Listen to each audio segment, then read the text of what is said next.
ខ្មែរជូនអ្នកគ្រូស្ដាប់ថ្ងៃច័ន្ទទី26ខែឧសភាឆ្នាំ2025ភាសាខ្មែរមេរៀនទី52ប្រកបនឹងណកណកខណខនបណបនអណអនបណបន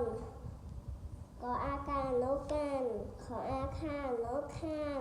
ចអាចាណចានបអាបាណបានបអាបាណបានកអេកណកិនកអុកណគុនកអៅកៅណកើនចអេចណចិនបអេបណប៉ិនបអែប៉ែណប៉ែនចអៀជាណជៀនបអួបួនណបួនសអែណអែណអែណែណណែនអអំណអាណាណណានអំណាន